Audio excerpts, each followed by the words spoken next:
এই আবু বকরের মুখে একজন ইহুদের সন্তান থাপ্পড় মারবে, সাহাবায়ে কেরাম সহ্য করতে পারে না, কান্নার রুল বয়ে গেছে। চাদর পরিহিত অবস্থায় একজন সাহাবী, অন্য কেউ নয়, তার নাম হলো সাদ ইবনে আবু ওয়াক্কাস রাদিয়াল্লাহু তাআলা আনহু। বিশ্ব নবীর পায়ের কাছে চলে আসলেন, হাউমাউ করে কেঁদে দিলেন, ওগো সরকার, আপনি তো জানেন আমি কালেমা পড়েছি গো নবীজি, তবে আপনার কাছে নয়, অন্য কোন সাহাবীর কাছে আমি কালেমা পড়ি নাই, আমি কালেমা পড়েছি আবু বকরের কাছে। আমি যখন বাজারে যাইতাম আবু বকর সঙ্গে যাইতো, আমি যেখানে যাইতাম আবু বকর সঙ্গে যাইত। একজন বলতেছে, কিরে তোরা বল, আমি কি কোন অন্যায় করেছিলাম? বলল নবীজি, না না, আমার বন্ধু কোন অপরাধ করে না, আমরা কিছুই বলি নাই। আবু বকর আমার বন্ধুর মুখে থাপ্পড় মেরেছে। সরকার দু আলম নবী তো আমাদের মতো নেতা নয়, নিজের দলের লোক হাজারো অপরাধ করলে, বিবেচনা করলে, লোন করলে, খুন করলে, ডাকাতি করলে, হাজারো অপরাধ করলে কোনো অপরাধী মনে হয় না। আর অন্যের দলের লোক সাধারণ একটা অপরাধ করলেও বিশাল আকারে ধারণ করে সারা জীবন কারাবন্দির মধ্যে রেখে দেয়। ঠিক কিনা বলে? আল্লাহ পাক রব্বুল আলামিন বলেন, ইন্নাল্লাহা ইয়া'মুরু বিল আদলি ওয়াল ইহসান ওয়া ইতা'i যিল কুরবা ওয়া ইয়ানহা 'আনিল ফাহশা'i ওয়াল মুনকারি ওয়াল বাগই ইয়া'iদুকুম লা'আল্লাকুম তাযাক্কারুন।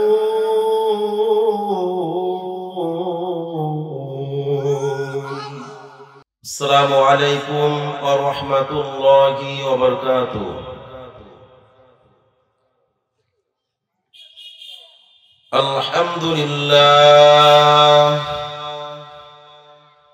আলহামদুলিল্লাহি ওয়া কাফা ওয়া সালামুন আলা ইবাদিহিল্লাযীনা ইসতাফা। أما بعد فأعوذ بالله من الشيطان الرجيم.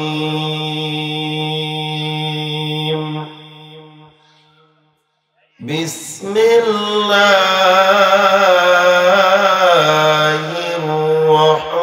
الرحمن الرحيم.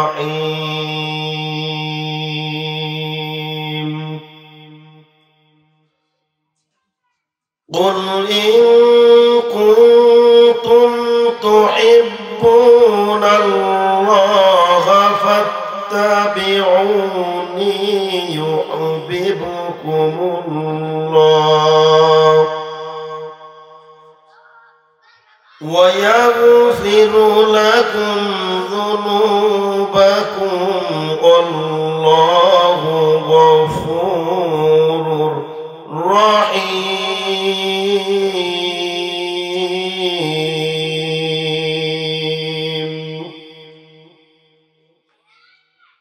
صدق الله مولانا العظيم. وقال النبي صلى الله عليه وسلم: لا يؤمن أحدكم حتى أكون أحب إليه من والده وولده والناس أجمعين.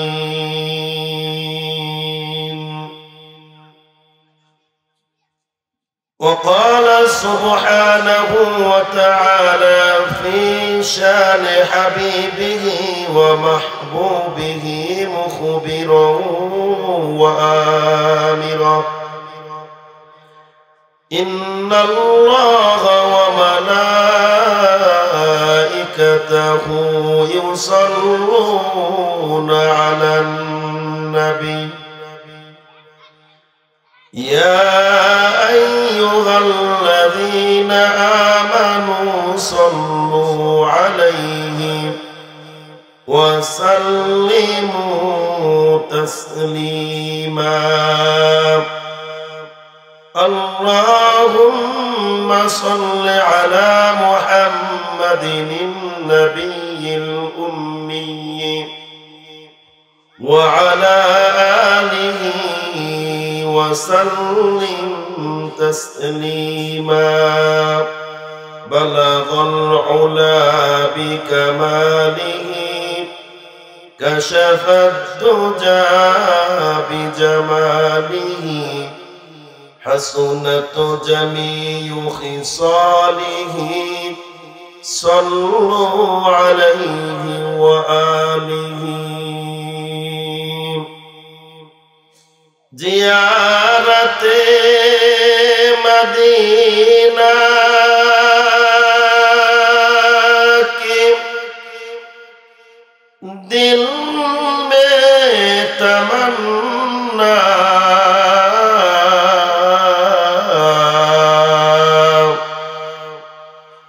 नहीं है मेरे पास सफर का समाना बलगल उला بكماله كشف الدجى بجماله حسنت جميع خصاله صلوا عليه وآله لا إله إلا الله لا إله إلا الله لا إله إلا الله جوري إلا الله दिन থাকিতে নাকি করো সদা কাজে লাগবে সন্দেবে না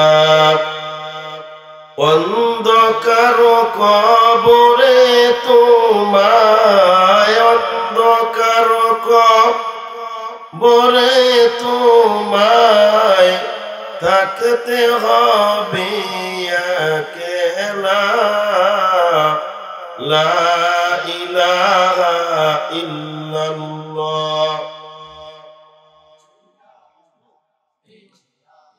লা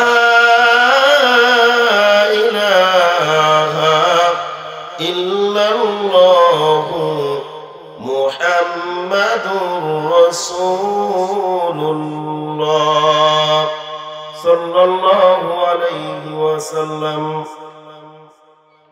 আলহামদুলিল্লাহ দক্ষিণ গোয়ালদি যুব সংগঠন ষষ্ঠ বার্ষিক ওয়াজ মাহফিলের স্বনামধন্য সভাপতি জনাব আলহাজ মোহাম্মদ মাহবুব মোর্শেদ টিপু ভাই সাবেক চেয়ারম্যান তুলসা ইউনিয়ন পরিষদ আজকের মাহফিলের প্রধান বক্তা বিশিষ্ট আলেমে দ্বীন মুফাসসিরে কুরআন হযরত মাওলানা মুফতি ওয়ালিউল্লাহ আজাদি সাহেব খতিব কেন্দ্রীয় জামে মসজিদ ফতুল্লাহ ও মুহতামিম ইমদাদুল কুরআন মাদ্রাসা নারায়ণগঞ্জ বিশেষ বক্তা হিসেবে ওয়াজ করবেন হাফেজ মাওলানা মুফতি মোজাম্মেল হক শরীয়তপুরী মুহতামিম বগুলা হাফিজিয়া মাদ্রাসা আর অনেক উলামা ইকরাম ওয়াজ করবেন আল্লাহ পাক রব্বুল আলামিন আমাদের সবাইকে যারা ওয়াজ আলোচনা যারা করবেন আল্লাহ পাক রব্বুল আলামিন সকলের কণ্ঠের মধ্যে বরাকা দান করুন সবাই বলেন আমিন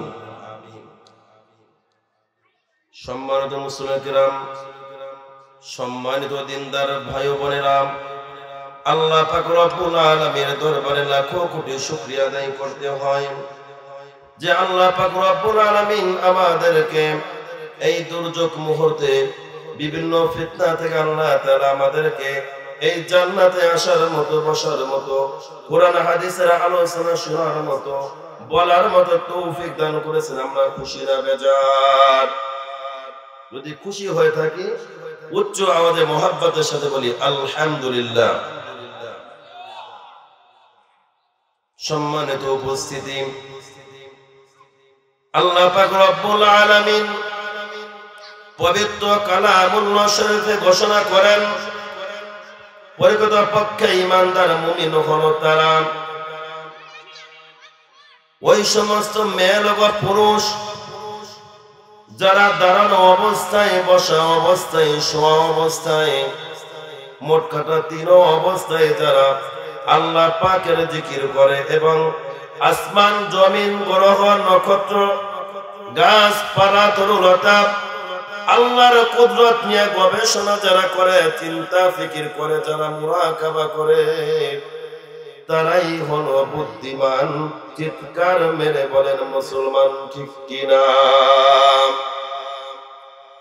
তাই আল্লাহ পাক রব্বুল আলামিন অন্য আয়াতে বলেন, আফালা ইয়াযকুরুনা আফালা ইয়ানজুরুনা ইলাল ইবলি কাইফা খুলিকাত ওয়া ইলাস সামাই কাইফা রুফিআত ওয়া ইলাল জিবালি কাইফা নুসিবাত وإلى الجبال كيف نصبت وإلى الأرض كيف سطحت فذكر إنما أنت مذكر لست عليهم بمسيطر إلا من تولى وكفر فيعذبه الله العذاب الأكبر إن إلينا إيابهم ثم إن علينا حسابهم আল্লাহ পাক রব্বুল আলামিন বলেন, তারা কি লক্ষ্য করে না যে উটের দিকে কিভাবে তাকে সৃষ্টি করা হয়েছে এবং আকাশের দিকে কিভাবে আসমানকে উঁচু করে রাখা হয়েছে, এবং তারা কি লক্ষ্য করে না যে পাহাড়ের দিকে কিভাবে তাকে স্থাপন করা হয়েছে, এবং ভূপৃষ্ঠের প্রতি, জমিনের প্রতি লক্ষ্য করে না কিভাবে বিছানা হিসেবে আল্লাহ তাআলা সৃষ্টি করেছেন। তারপরে আল্লাহ পাক রব্বুল আলামিন বলতেছেন তিনার বন্ধুকে, বন্ধু হে ফাযাক্কির ইন্নামা আনতা মুযাক্কির, হে রাসূল আপনি ওয়াজ করেন, আপনি উপদেশ দেন, আপনি তো উপদেশদাতা মাত্র।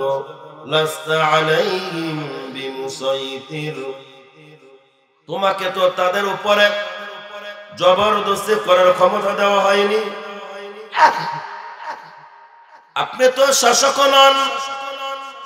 তবে যারা কোরআন হাদিস থেকে, ওয়াজ নসিহত থেকে যারা মুখ ফিরিয়ে নিবে, ইল্লা মান তাওয়াল্লা ওয়া কাফার, যারা মুখ ফিরিয়ে নিবে অথবা কুফর অবলম্বন করবে, ফায়ুআযিবুহুল্লাহুল আযাবাল আকবার, আল্লাহ পাক রব্বুল আলামিন বলেন আমি আল্লাহ তাআলা তাদেরকে মহাশাস্তির মধ্যে প্রবেশ করাবো, শাস্তি দেব। ইন্না ইলাইনা ইয়াবাহুম, নিশ্চয় তাদের প্রত্যাবর্তন আমারই কাছে। সুম্মা ইন্না আলাইনা হিসাবাহুম, অতঃপর তাদের হিসাব গ্রহণ নিশ্চয়ই আমারই দায়িত্বে। হিসাব নেওয়ার মালিককে আল্লাহ তাআলা তিনার বন্ধুকে বলতেছেন, বন্ধু হে আপনি ওয়াজ করেন। তাই বিশ্ব নবী সরকারে দো আলম হাবিবে কিবরিয়া মুহাম্মাদুর রাসূলুল্লাহ সাল্লাল্লাহু আলাইহি ওয়াসাল্লাম ফজরের নামাজের পর সাহাবায়ে কিরামের সামনে ওয়াজ করলেন, নসিহত করলেন, উপদেশ দিলেন। উপদেশ দেওয়ার পর, ওয়াজ নসিহত করার পর আল্লাহ রাসূল সাল্লাল্লাহু আলাইহি ওয়াসাল্লাম সাহাবায়ে কিরামদেরকে বললেন, ওগো সাহাবায়ে কিরাম তোমরা যাও যাও, যার যার বাড়িতে চলে যাও, কর্মের মধ্যে চলে যাও। তবে তোমরা জোহরের নামাজ জামাতের সঙ্গে আদায় করতে হবে। নির্দেশ কার? আল্লাহর। আল্লাহ বলতেছেন ওয়ারকাউ মা'আর রাকিঈন, তোমরা রুকুকারীদের সঙ্গে রুকু করো, অর্থাৎ জামাতের সঙ্গে নামাজ আদায় করো। আল্লাহর নির্দেশ, কোরআনে কত চমৎকার আলোচনা। আল্লাহ পাক রব্বুল আলামিন বলতেছেন, গোলাম, ও আমার গোলাম, قد أفلح من تزكى وذكر اسم ربه فصلى بل تؤثرون الحياة الدنيا والآخرة خير وأبقى الله أكبر। আল্লাহ পাক রব্বুল আলামিন বলেন, নিশ্চয়ই সফলতা অর্জন করবে সে যে আত্মশুদ্ধি করে, যে পবিত্রতা অর্জন করে এবং আল্লাহর নামে জিকির করে, সালাত আদায় করে, নামাজ পড়ে, নামাজ আদায় করে। তোমরা যারা পার্থিব জীবনকে প্রাধান্য দাও অথচ দুনিয়া হলো ক্ষণস্থায়ী, আখিরাত হলো উত্তম এবং স্থায়ী, ঠিক কিনা বলেন? আল্লাহ বলতেছেন, গোলাম নামাজ পড়ো। আল্লাহ রাসূল বললেন, সাহাবায়ে কেরাম তোমরা বাড়িতে চলে যাও, কর্মের মধ্যে লিপ্ত হয়ে যাও, তবে জোহরের নামাজ জামাতে আদায় করবা। আল্লাহ রাসূলের সাহাবী ওমর চলে যায়, উসমান চলে যায়, আলী রাদিয়াল্লাহু তাআলা আনহু চলে যায়, সমস্ত সাহাবায়ে কেরাম চলে যায়, কিন্তু বিশ্ব নবীর দরবারে এখনো আবু বকর বসে আছে।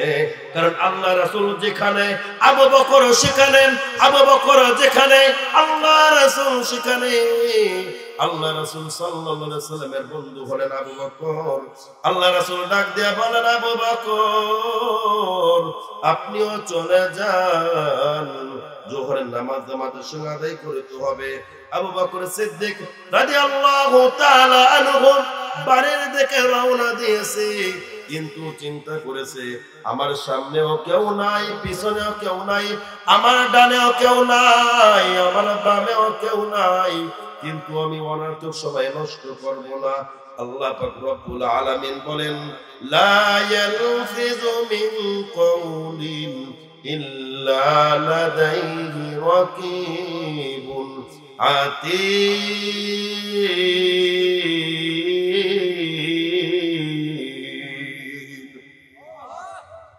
আল্লাহ পাক রব্বুল আলামিন বলেন, মানুষের একটা কথাও বিফলে যায় না, বান্দা যে কথা বলে সাথে সাথে কিরামান কাতিবিন লিপিবদ্ধকারী ফেরেশতা কথাটা লিখে রাখেন।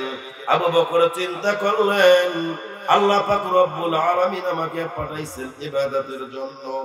বুদ্ধিমান হলো ওই ব্যক্তি যারা দাঁড়ানো অবস্থায়, বসা অবস্থায়, শোয়া অবস্থায় আল্লাহ পাকের জিকির করে। আল্লাহ রাসূল সাল্লাল্লাহু আলাইহি ওয়াসাল্লাম বলেন, লিকুল্লি শাইইন সিকালাতুন ওয়া সিকালাতুল কুলুবি যিকরুল্লাহ। হে আমার উম্মতেরা, একটা মুহূর্ত আল্লাহ পাকের জিকির থেকে জিহ্বাটা তোমরা অনর্থক রেখে দিও না, আল্লাহ পাকের জিকির করো। এই জন্য আবু বকর চিন্তা করলেন, অনর্থক সময় নষ্ট করে কোনো লাভ নাই, একবার যদি মালিকের জিকির করি, আল্লাহকে ডাকি, একবার সুবহানাল্লাহ বললে কমসে কম 400 নেকি আমার আমল নামায় যোগ হয়ে যাবে। সুবহানাল্লাহ। আবু বকর সিদ্দিক রাদিয়াল্লাহু তাআলা আনহু বাড়ির দিকে রওনা দিয়েছে, আল্লাহ পাকের জিকির করতে করতে বাড়ির দিকে রওনা দিয়েছে। পথিমধ্যে 5 জন ইহুদির সঙ্গে সাক্ষাৎ হয়ে যায়। 5 জন ইহুদি গল্প গুজব করতেছে। আবু বকর সিদ্দিক রাদিয়াল্লাহু তাআলা আনহু নিচের দিকে তাকিয়ে জিকির করতে করতে বাড়ির দিকে যাচ্ছে। এদিকে মিস্টার ইবলিস মুরব্বি সেজে, মানুষ সেজে 5 জন যুবকদের কাছে এসেছে, পরামর্শ দেয়, হ্যাঁ যুবক, তোমাদেরকে খারাপ লাগে না? তোমাদের কাছে কি খারাপ লাগে না?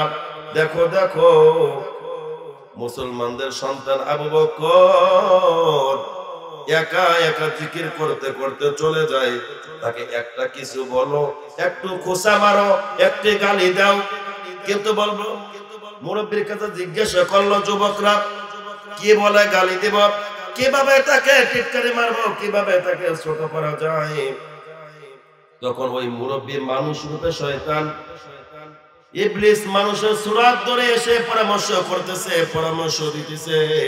এই তো কিছুদিন আগে আব্দুল্লাহর বেটা মুহাম্মাদের উপর একটা কোরআনের আয়াত নাজিল হয়। মান যাল্লাযী ইউকরিদুল্লাহ করদান হাসানা, যে ব্যক্তি আল্লাহ পাক রব্বুল আলামিনকে উত্তম কর্জে হাসানা দিবে, ধার দেবে কর্জে হাসানা দিবে, এর প্রতিদান আল্লাহ পাক রব্বুল আলামিন বহুগুণ বাড়িয়ে দিবেন। সুবহানাল্লাহ। বলে তুমি বলো একটা গালি দাও, কি বলে গালি দিবা? বলবা আবু বকর, ওই আল্লাহর নাম নিয়ে কোনো লাভ নাই, তুমিও ফকির, তোমার রাসূলও ফকির, এখন দেখলাম আল্লাহও ফকির হয়ে গেছে। কারণ তোমার আল্লাহ যে তো মুসলমান ইমানদারদের কাছে কর্জে হাসানা আছে, সেই মানুষ কর্জে হাসানা কখন চায়? সম্মানিত উপস্থিতি, ও আমার মেরে ভাই দোস্ত বুজুর্গ, একজন মানুষ কর্জে হাসানা কখন চায়? পকেটে যখন টাকা থাকে না, গোলায় যখন ধান থাকে না, ব্যাংকে যখন টাকা থাকে না, তখন তো মানুষ ধার চায়, ঠিক কিনা বলেন? বিপদে যখন পড়ে তখন তো ধার চায়। তাহলে বোঝা গেল তোমার আল্লাহ ফকির হয়ে গেছে। নাউযুবিল্লাহ মিন যালিক, বলেন নাউযুবিল্লাহ।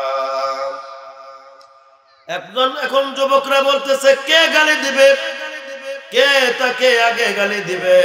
একজন বলছে আমি পারবো না, তুমি বলো। আর একজন বলো আমি না, তুমি বলো। এর মধ্যে একজন সাহস করে হিম্মত করে বলতেছে ঠিক আছে আমি গালি দিব, তোমরা এখানে থাকো।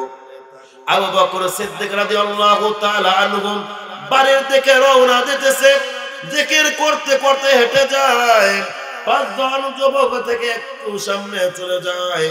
একজন যুবক ডাক দিয়ে বলে হে আবু বকর, হে আবু বকর, ওই আল্লাহর জিকির করে কোনো লাভ নাই, আল্লাহর জিকিরে করে কোনো লাভ নাই, কারণ তুমি ফকির, তোমার রাসূলও ফকির, এখন দেখলাম তোমার আল্লাহও ফকির। আবু বকরের মেজাজটা গরম হয়ে যায়। অথচ আবু বকর তো এমন একজন সাহাবী, আল্লাহ রাসূল বলেন আরহামু উম্মতি বিউম্মতি আবু বকর, সবচাইতে নরম দিলওয়ালা সাহাবী আমার আবু বকর। সম্মানিত উপস্থিতি, লক্ষ্য করে বুঝবেন, মুসলমান নরম থাকতে পারে, নরম দিল হতে পারে, কিন্তু মুসলমানদের সামনে যখন আল্লাহকে গালি দেয়, মুসলমানদের সামনে যখন আল্লাহ রাসূলকে গালি দিবে, ইসলাম নিয়ে গালি দিবে, তখন মুসলমান নরম থাকতে পারে না, অটোমেটিক মুসলমান সাথে সাথে গরম হয়ে যায়, ঠিক কিনা বলেন? আবু বকর গরম হয়ে গেছে, বলল এই ইহুদের বাচ্চা, ইহুদি, কথাটা শুধরাইয়া নে, কথাটা ফিরাইয়া নে, তা নাহলে আমার হাত থেকে তোরা বাঁচতে পারবি না।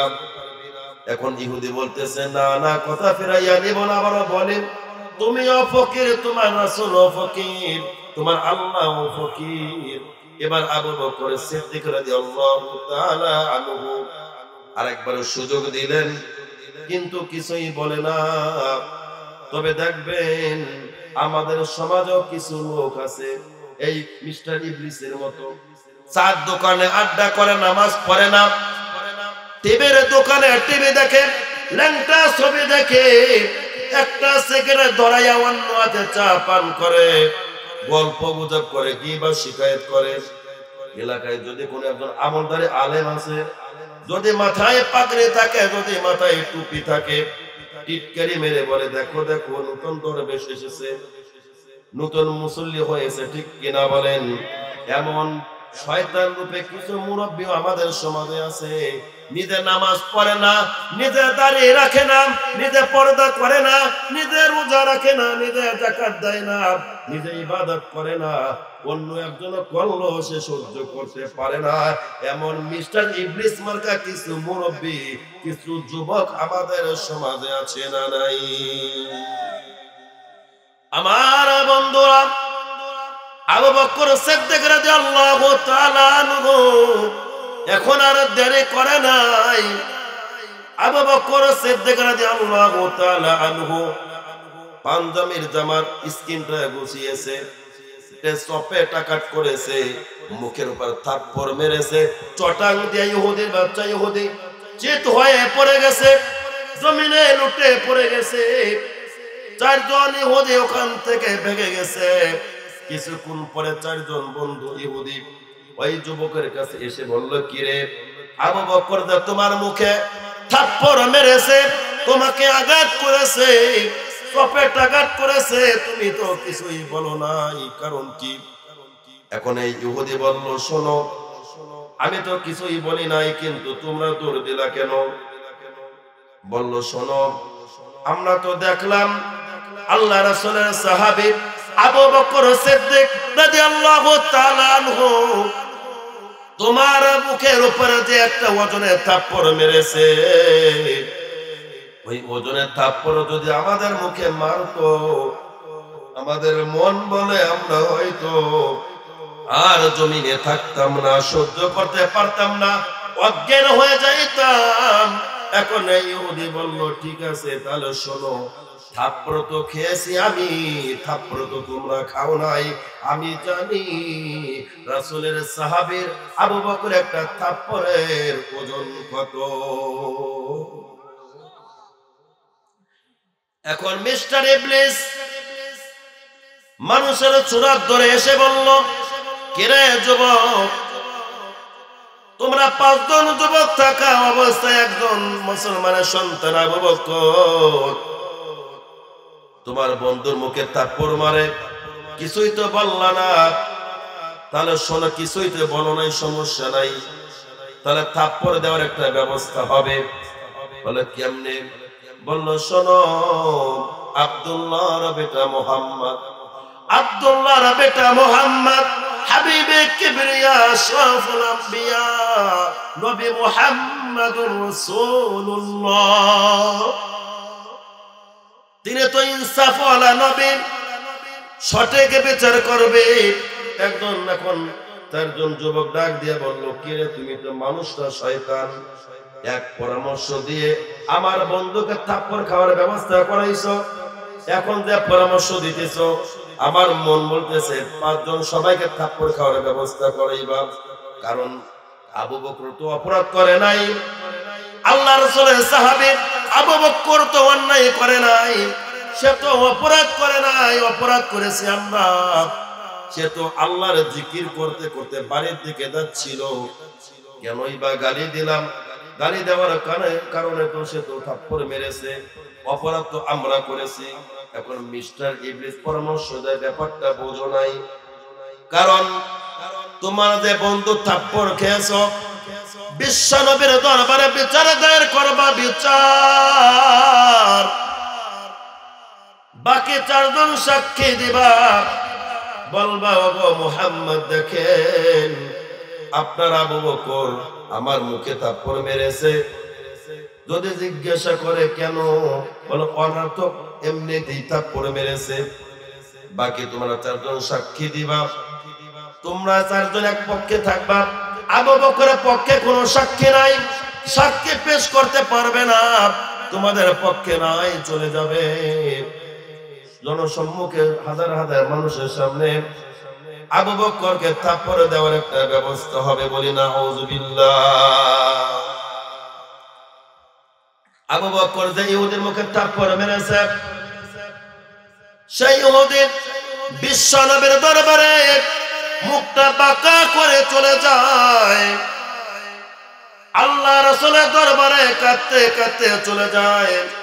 বিশ্ব নবী সরকারে দু আলম জিজ্ঞাসা করলেন, ও ভাই ইহুদি, কি ব্যাপার, তুমি কাঁদো কেন? বলল, গো নবীজি, ওগো আব্দুল্লাহর বেটা মুহাম্মদ, ওগো সরকার, আপনার সাহাবী আবু বকর আমার মুখে থাপ্পড় মেরেছে।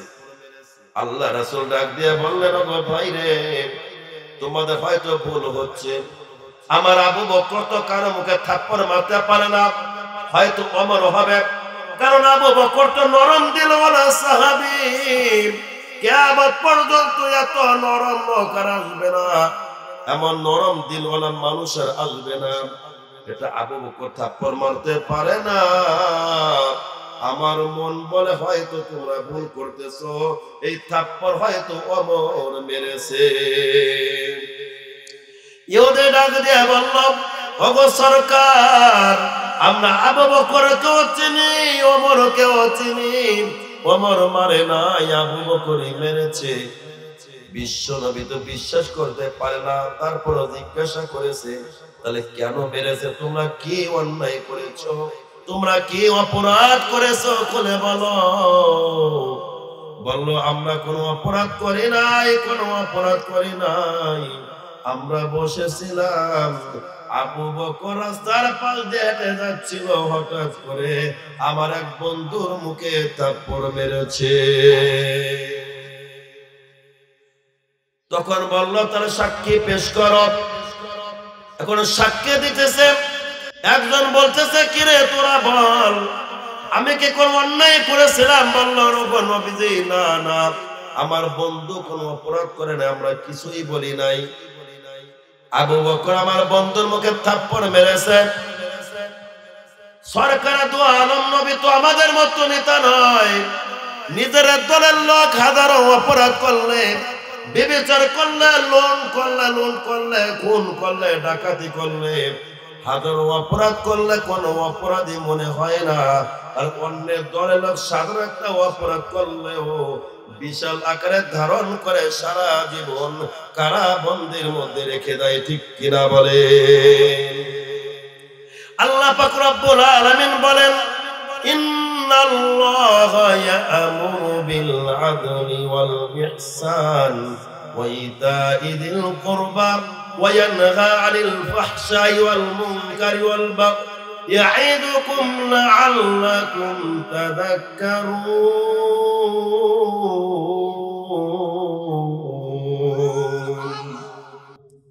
আল্লাহ সুবহানাহু ওয়া তাআলা বলতেছেন, আমি তোমাদেরকে তিনটি নির্দেশ করতেছি, তিনটি আদেশ করতেছি, এটা নিষেধ করতেছি। এক নম্বরে ন্যায় বিচার, আদালত কায়েম করবা, ন্যায় বিচার করবা, ইনসাফ কায়েম করবা। দুই নম্বরে উত্তম আখলাক দেখাইবা, ভালো ব্যবহার করবা। বিশ্ব নবী বলেন, আকমালুল মুমিনিনা ঈমানান ওয়া আহসানুহুম খুলকান। তোমাদের মধ্যে সর্বোত্তম হলো ওই ব্যক্তি যার আখলাক সুন্দর, যার ব্যবহার ভালো, যার চরিত্র ভালো। ঠিক কিনা বলেন? তিন নম্বর হলো আত্মীয় স্বজন যারা আছে তাদের দান সদকা করবা। আর তিনটা হলো নিষেধ। এক নম্বর হলো অশ্লীলতা, বেহায়াপনা থেকে তোমরা বেঁচে থাকবা। দুই নম্বর মন্দ কাজ থেকে বেঁচে থাকবা। আর তিন নম্বর হলো সীমা লঙ্ঘনকারী থেকে হেফাজত থাকবা, ফিরে থাকবা। এই তিনটা হলো আদেশ, তিনটা হলো নিষেধ। বিশ্ব নবী কিভাবে বিচার করে? আল্লাহ রাসূল একজন সাহাবীকে পাঠাইয়া দিল, যাও যাও, তুমি চলে যাও মদিনার অলিতে গলিতে চলে যাও, ঘোষণা দাও। আর ইহুদি তোমরাও চলে যাও, আবু বকরের বিচার হবে জনসম্মুখে, সবার সামনে ওপেনে বিচার হবে। আল্লাহ রাসূল আবু বকরের পক্ষটা বললেন না, আর আবু বকরের ব্যাপারে বললেন, আমার দরবারে ডেকে নিয়ে আসো। আল্লাহ রাসূল জিজ্ঞাসা করেন, আবু বকর, আপনি কি ইহুদির মুখে থাপ্পড় মেরেছেন? আবু বকর সিদ্দিক রাদিয়াল্লাহু তাআলা আনহু চোখের পানি ছেড়ে দিলেন। ওগো সরকার, আমি জানি একটা মিথ্যা কথা বলার অপরাধ কেমন। ওগো নবীজি, একটা মিথ্যা কথা বললে একটা কবিরা গুনাহ হয়ে যায়। একটা কবিরা গুনার শাস্তি হলো ৭০০০ বছর জাহান্নামের আগুন। আমি মিথ্যা কথা বলতে রাজি না। ও আমার যুবক বন্ধুরা, ও আমার মা ও বোনেরা, ও আমার বিরুদ্ধ বাবারা, মুহাব্বতের কথা বলে খেয়াল করে শুনবেন। মজার নিয়তে নয় কথাগুলি, আমলের নিয়তে শোনা চাই। ঠিক কিনা বলেন? আমলের নিয়তে শুনবেন, ওয়াজ শুনে আমল করতে হবে। মুজাদ্দিদ আল-ফিসানি রাহমাতুল্লাহ আলাইহি কাছে একজন লোক জিজ্ঞাসা করলো, হুজুর, কি আমল করলে কিয়ামত হবে না? মুজাদ্দিদ আল-ফিসানি রাহমাতুল্লাহ আলাইহি ডাক দিয়া বললেন, ধনীরা যদি দান করে, গরিবরা যদি দোয়া করে গো, ধনীরা যদি দান করে, গরিব যদি দোয়া করে, বিচারক যদি হক বিচার করে, উলামায়ে কেরাম যদি বয়ান করে, উলামায়ে কেরাম যদি ওয়াজ করে, জনগণ যদি আমল করে, আসমান আসমানে জায়গা থাকবে, জমিন জমিনে জায়গা থাকবে, পাহাড় পাহাড়ে জায়গা থাকবে, কিন্তু কিয়ামত হবে না। আলোচনা শুনতে হবে। আল্লাহ রাসূল আবু বকরকে জিজ্ঞাসা করলেন, আবু বকর সত্য কথা বলে দিলেন, কিন্তু আমাদের মা বোনেরা সন্তানকে সান্ত্বনা করার, সান্ত্বনা দেওয়ার জন্য, কান্না বন্ধ করার জন্য বলতেছে, বাবা দেখো, চুপ থাকো, বাঘ আসতেছে, ভাল্লুক আসতেছে, বিড়াল আসতেছে, কুকুর আসতেছে, ভূত আসতেছে, বলে কিনা বলেন? অনেক যুবক যুবতীরা নাটকের জন্য মিথ্যা কথা বলে, কৌতুক করে মিথ্যা কথা বলে। একটা মিথ্যা কথা বললে দোস্ত আমার একটা কবিরা গুনাহ হয়ে যাবে, আর একটা কবিরা গুনাহের শাস্তি হলো কমসে কম ৭০০০ বছর জাহান্নামের আগুনে জ্বলতে হবে। আবু বকর সিদ্দিক রাদিয়াল্লাহু তাআলা আনহু ডাক দিয়া বললেন, ওগো নবীজি, আমি আপনার সামনে মিথ্যা কথা বলবো না, কারণ ওগো নবীজি, দুনিয়ার বুকে লক্ষ লক্ষ নবীদেরকে আল্লাহ তাআলা পাঠাইছেন। মুসা হইলেন মুসা কালিমুল্লাহ, ঈসা পয়গম্বর, ঈসা রূহুল্লাহ। এক একটা নাম ইব্রাহিম খলিলুল্লাহ, অর্থাৎ সমস্ত নবীরা আল্লাহর পাগল, কিন্তু একমাত্র আমার আল্লাহ বলেন, ওগো নবীজি, আপনি হলেন হাবিবুল্লাহর পাগল। আল্লাহর পরে যারা মাকাম, তার সামনে আমি মিথ্যা কথা বলতে পারি না। নবী গো, সরকার, আমি ওদের মুখে থাপ্পড় মেরেছে, কথাটা সত্য। আল্লাহ রাসূল চমকে গেলেন, আবু বকর, আমি তো বিশ্বাস করতে পারতাম না যে তুমি একজনের মুখে থাপ্পড় মারতে পারো। তবে নবীজি কথাটা শোনেন, পরের কথাটা মিথ্যা। ইহুদের বাচ্চা ইহুদে, নরদমের বাচ্চা নরদম মিথ্যা কথা বলেছে, আমি নাকি তাকে এমনিতেই থাপ্পড় মেরেছে, কথাটা শোনেন।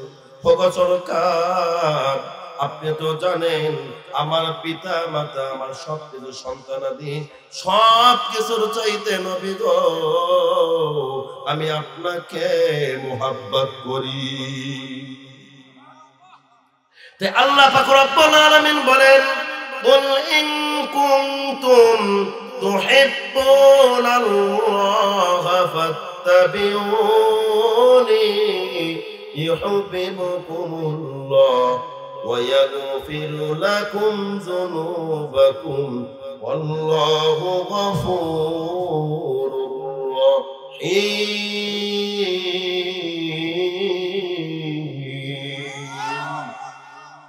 আল্লাহ পাক রব্বুল আলামিন বলেন, বন্ধু, হ্যাঁ, আপনি আমার পক্ষ থেকে একটা মেসেজ দিয়ে দেন, তোমরা যারা আমি আল্লাহকে ভালোবাসতে চাও, এবং আপনি বলেন যারা আমি আল্লাহকে মহব্বত করতে চাই, ভালোবাসতে চাই, তারা যেন আপনার অনুকরণ অনুসরণ করে, তাহলে আমি আল্লাহ তাআলা তাদেরকে ভালোবাসবো।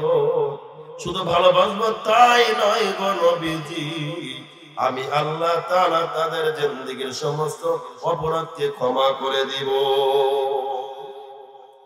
আমি আল্লাহ তাআলা অত্যন্ত ক্ষমাশীল, পরম দয়ালু।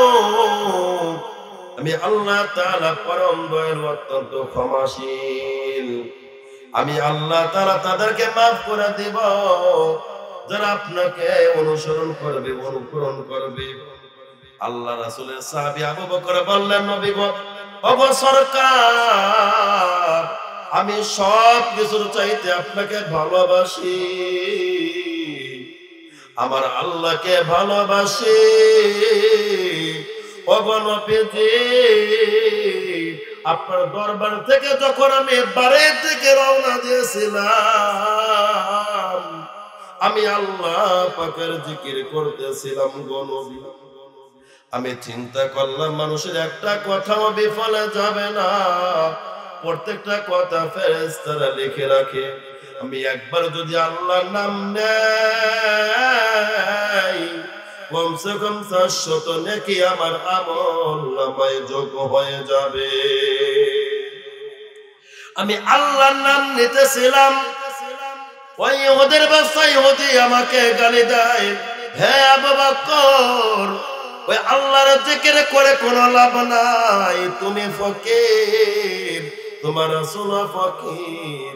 শুধু তাই নয়, তোমার আল্লাহ ফকির হয়ে গেছে।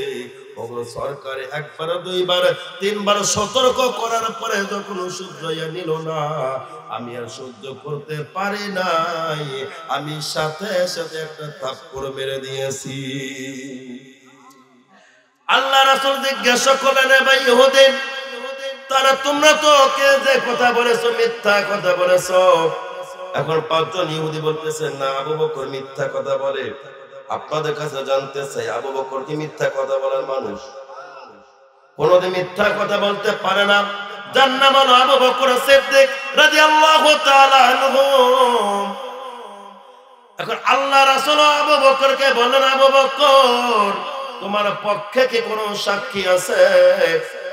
আবু বকর চোখের পানি ছেড়ে দিয়ে কান্দে আর বলে, ওগো সরকার, আমার ডানেও কেউ নাই, বামেও কেউ নাই, আমার সামনেও কেউ ছিল না, পিছনে কেউ ছিল না, তবে দুনিয়াবে কোনো সাক্ষী নাই, আমার একজন সাক্ষী আছে, অন্য কেহ নয়, আসমানের মালিক আল্লাহ।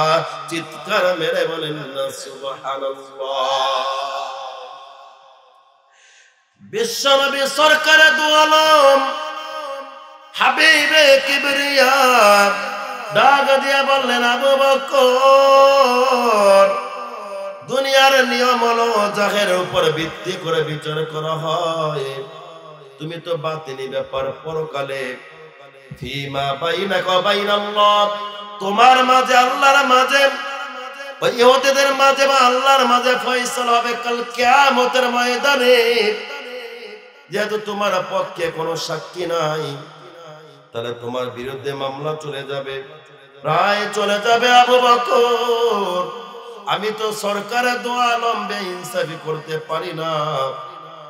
আল্লাহ রাসূল রায় দিলেন, ওগো ভাই ইহুদি, আমার আবু বকর তোমার মুখে যে একটা ওজনের থাপ্পড় মেরে দিয়েছে, সেই একটা ওজনে আবু বকরের মুখে একটা থাপ্পড় মেরে দাও। এই কথা বলতে দেরি আছে, মদিনার সাহাবায়ে কেরাম হাউমাউ করে কাঁদতেছে, ছটফট করতেছে।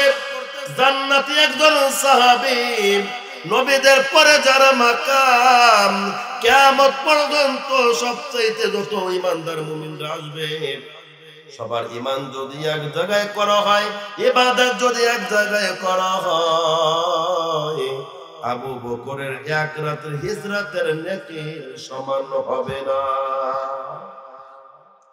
এই আবু বকরের মুখে একজন ইহুদির সন্তান থাপ্পড় মারবে, সাহাবায়ে কেরাম সহ্য করতে পারে না, কান্নার রুল বয়ে গেছে।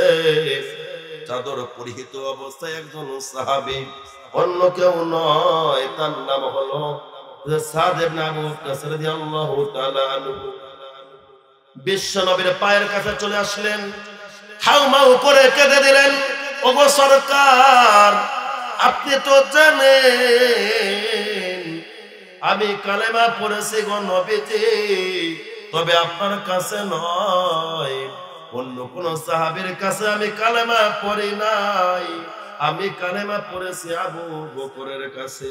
আমি যখন বাজারে যাইতাম আবু বকর সঙ্গে যাইত, আমি যেখানে যাইতাম আবু বকর সঙ্গে যাইত, বারবার কালেমার দাওয়াত দিত। আমি আবু বকর আদর্শ দেখে, তার আখলাক দেখে, তার ব্যবহার দেখে মুগ্ধ হয়েছে গো নবীজি। একজন সাধারণ মানুষের আখলাক যদি এটা হয়, তাহলে তার নবীর আখলাক তো আরো অনেক সুন্দর হবে। আমি আবু বকরের কাছে মুসলমান হয়েছি, আমি ছিলাম জাহান্নামের আসামি, আমি ছিলাম কুফরের মধ্যে নিমজ্জিত, আমি ছিলাম জাহান্নামের লাকড়ি, আমি এখন উপযুক্ত হয়ে গেছি ইমানদার। আমার সামনে আবু বকরের মুখে থাপ্পড় মারবে, আমি নবীজি আমি কিভাবে সহ্য করব? একটা নয় দুইটা নয়, হাজার হাজার শত শত যদি থাপ্পড় মারতে মনে চায় আমার মুখে মারবে, কোনো অসুবিধা নাই, কিন্তু আমি সহ্য করতে পারবো না। আমার সামনে আবু বকরের মুখে থাপ্পড় মারবে, বিশ্ব নবীর চোখটা লাল হয়ে যায়। এত বড় সাহস তুমি কোথায় পাইলা? তুমি তো অন্যায় করো নাই, তুমি তো অপরাধ করো নাই। অপরাধ করেছে আমার আবু বকর। আমি যদি তোমার মুখে থাপ্পড় মারি, কাল কিয়ামতের ময়দানে আল্লাহর আদালতে আমাকে দাঁড়াইতে হবে। আমি বেইনসাফে করেছি, ইনসাফ করি নাই। না না, তোমার মুখে থাপ্পড় মারা যাবে না, চলে যাও। সাথে সাথে আল্লাহ রাসূল ডাক দিয়ে বললেন, ভাই ইহুদি, আমার আবু বকরের মুখে থাপ্পড় মেরে দাও। ইহুদিরা সবাই আনন্দে আত্মহারা, সবাই খুশি। সাহাবায়ে কেরামরা পাগল পারা, হায় রে, এমন একজন মুখে, এমন একজন ব্যক্তির মুখে একজন কাফের থাপ্পড় মারবে, একজন ইহুদি থাপ্পড় মারবে, এটা কিভাবে হয়? এটা কিভাবে হয়? আল্লাহ রাসূল সাল্লাল্লাহু আলাইহি ওয়াসাল্লামের নির্দেশ সাথে সাথে বাস্তবায়ন করতে হবে। সাহাবায়ে কেরাম পাগল, ইহুদিরা আত্মহারা। যুবক ইহুদি যখন সামনে থেকে পা বাড়াচ্ছে, সামনে আর যাইতে পারে না। এদিকে আবু বকর চোখের পানি ছেড়ে দিয়ে মাথাটা নিচু করে দেয় আসমানের মালিকের কাছে, বিচার দায়ের করেছে, ও মালিক আল্লাহ, তুমি তো গায়েব জানো, গায়েবের মালিক একমাত্র আল্লাহ তুমি। তোমার বন্ধু গায়েব জানে না, তোমার বন্ধু নির্দেশ, তোমার বন্ধুর কোনো দোষ নাই, জাহের উপর ভিত্তি করে রায় দিয়েছে। আল্লাহ তুমি তো জানো আমি কেন ইহুদের মুখে থাপ্পড় মেরেছি। ও আসমানের মালিক আল্লাহ, আমার নিজের জীবনের চাইতে তোমাকে মোহাব্বত করে, তোমার বন্ধুকে মোহাব্বত করে, তোমাকে গালি দেওয়ার কারণে, তোমার বন্ধুকে গালি দেওয়ার কারণে আমি সহ্য করতে পারি নাই, জন্য থাপ্পড় মেরে দিয়েছি। আল্লাহ, আমার দুনিয়াতে কোনো সাক্ষী নাই, তুমি তো ইচ্ছা করলে আসমান থেকে আমার পক্ষে সাক্ষীর ব্যবস্থা করতে পারো, পারে কিনা বলেন? আল্লাহ তাআলা সাথে সাথে জিবরাইলকে পাঠিয়ে দিলেন, জিবরাইল চলে যাও আমার আবু বকরের কাছে, আমার আবু বকরের পক্ষে রায় দিয়ে দাও, আমার বন্ধুর কাছে বলো, লাকাদ সামিআল্লাহু কাওলাল্লাযিনা ক্বালু ইন্নাল্লাহা ফাকীরুন ওয়া নাহনু আগনিয়া।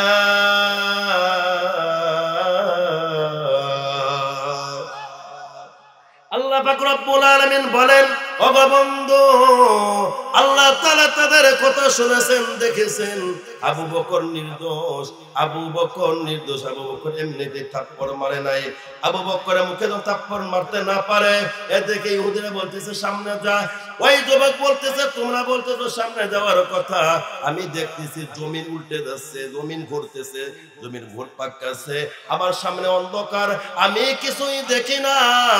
আল্লাহ তাআলা আবু বকরের পক্ষে কোরআন আয়াত নাযিল করে দিলেন, সুবহানাল্লাহ। সম্মানিত মুসলমান ভাইরা, আমার বন্ধুরা, আমার ও দক্ষিণে গোয়ালদে মুসলমান বিরোধা বাবারা, যুবক বন্ধুরা, 1450 বছর পূর্বের ঘটনা।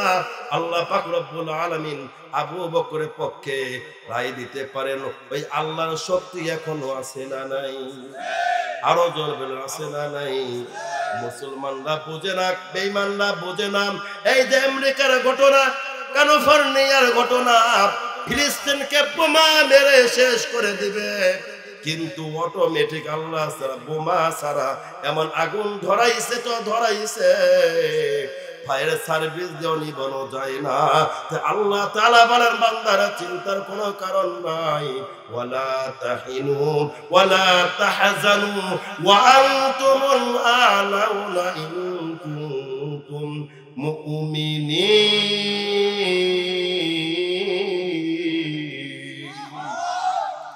আল্লাহ বলতেছেন, চিন্তার কোনো কারণ নাই, হতাশা হয় না, দুঃখিত হয় না, তোমাদের বিজয় নিশ্চিত। তোমরা যদি মুমিন হও, তোমরা যদি ইমানদার হও, আমরা যদি ইমানদার হই, আমাদের বিজয় নিকটে চলে আসবে। ঠিক কিনা বলেন মুসলমান? ইমানদাররা পাওয়ার কেমন? আল্লাহ পাক রব্বুল আলামিন বলেন, ইমানদার যারা, তাদের মধ্যে এমন কিছু যোগ্যতা থাকবে, তাদের সামনে আল্লাহর নাম নিলে অটোমেটিক তাদের অন্তরটা কেঁপে উঠবে। ঠিক কিনা বলেন? ইন্নামাল মুমিনুনা আল্লাযিনা ইযা যুকিরাল্লাহু ওয়াজিলাত কুলুবুহুম ওয়া ইযা তুলিয়াত আলাইহিম আয়াতুহু যাদাতুহুম ঈমানাও ওয়া আলা রাব্বিহিম ইয়াতাওয়াক্কালুন।